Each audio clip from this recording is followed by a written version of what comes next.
Hello friends, hope all of you are doing well. Welcome to a new session on MEG5, that is your literary criticism and theory paper. Basically, those of you are new in this particular video, let me tell you that we have covered a precise playlist on all the important topics of the first 7 blocks of your MEG5 paper. In today's session, we're going to start with block 7, that is deconstruction. So this video is equally going to be very important for your upcoming term and examination. So do watch the video till the end, and yes, do consider to check out the notes and analysis given in the description, and also do check out the videos pinned in the description, which will definitely delight your mind in this stressful environment. Now, without any further ado, let's get started. So let us start our session by giving stress on understanding the concept of deconstruction in very simple words. Basically, deconstruction, my friends, in literary theory and criticism, it's a unique method, okay? And this particular method is used by the experts to analyze and interpret the text in a very different manner. All right. Now, we all know that while reading a particular text, we interpret certain meaning which the author or the poet tries to imply. We interpret it in our own way. Fine. Now, in this particular method, what is being done is that it suggests that meaning in a text is not fixed or absolute, but rather fluid and unstable. That means that when we read a particular text, that particular text is not supposed to convey a singular meaning. All right. Different people with different intellect can interpret different meaning. Now, deconstruction aims to uncover the hidden contradictions, ambiguities, and complexities within a text. Now, in very simple words, deconstruction is a method which is used in literary criticism and theory by literary experts, okay? And this particular method is used to analyze and interpret text in a very unique way. And how it is done? By uncovering the hidden contradiction, ambiguities, and complexities within a text. Now, this is what you're going to write in your exams. In very simple terms, deconstruction views a text as a collection of different ideas and opposing viewpoints.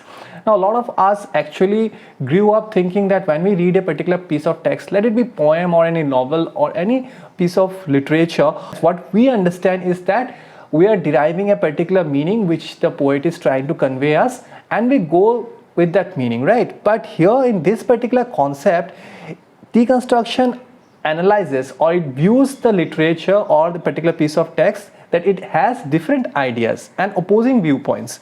It challenges the notion that there is a single definitive meaning that the author intended to convey. Instead, it explores multiple meanings and interpretations that can arise from a text. Now, having understood what deconstruction in literary criticism and theory is, we have to understand that how the deconstruction method is employed while analyzing the text. Clearly, it involves close examining of the language, the structure, and the underlying assumptions of a text. Obviously, when you go through a text, it has to be gone through in a detailed manner in order to find out some contradiction or ambiguities. Similarly, we have to go through the text in a very detailed manner in order to find some underlying assumptions within the text. All right. It looks for gaps, contradictions, and paradoxes that may reveal deeper layer of meanings.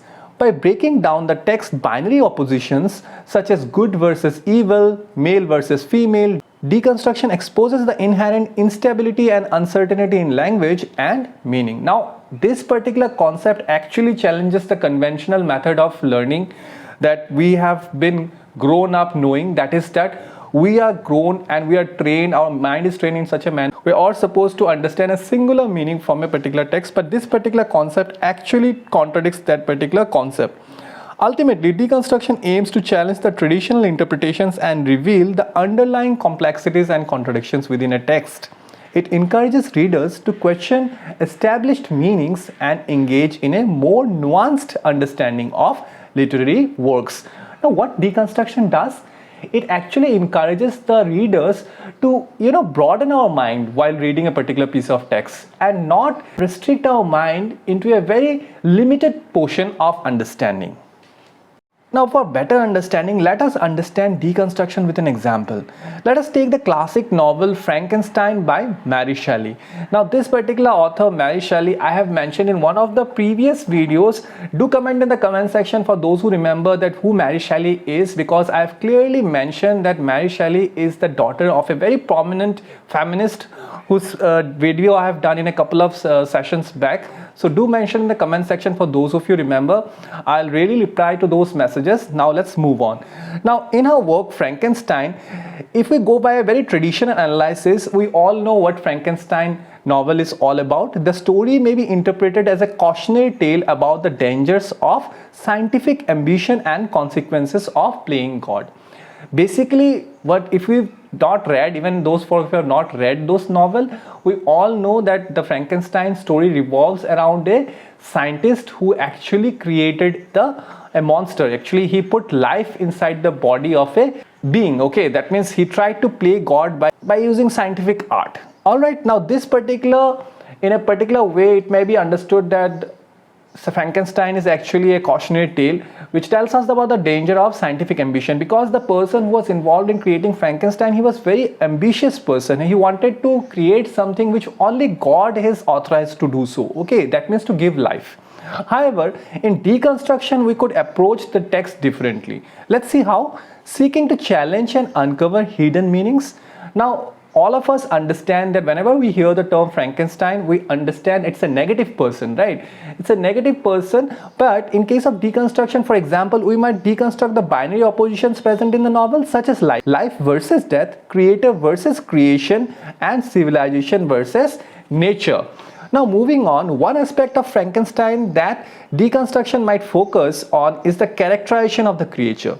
Instead of viewing the creature as simply as monstrous villain, Deconstruction would invite us to consider alternative perspectives. As I told you that once I tell you that about the story of Frankenstein, we all will conclude that Frankenstein was a monster. But in case of Deconstruction, rather than simply portraying that particular character as a monstrous villain, that can give us an alternative perspective as well. We might question the assumptions and biases inherent in the text, such as the idea that the creature is inherently evil or that its actions are solely driven by its appearance. Alright, now one particular way to break down the piece of text is that understanding that Frankenstein is considered to be a monster or a monstrous evil just because of its appearance. By deconstructing the text, we can explore the complexities and the contradictions within Frankenstein. We might uncover the theme of duality of human nature, the blurred lines between creator and creation, and the role of society in shaping individuals. Through this analysis, we begin to see the text as multi-layered with multi-interpretations and meanings.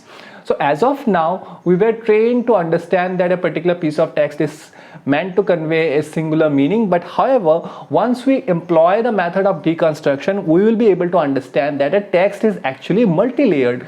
Many understandings or many messages can be derived from a piece of text which is written by a particular author, which can be understood by the concept of the particular novel written by Mary Shelley, that is Frankenstein. Now, deconstruction challenges the notion that there is a single fixed meaning in Frankenstein. It encourages us to question and engage with the text in a way that goes beyond the conventional interpretation.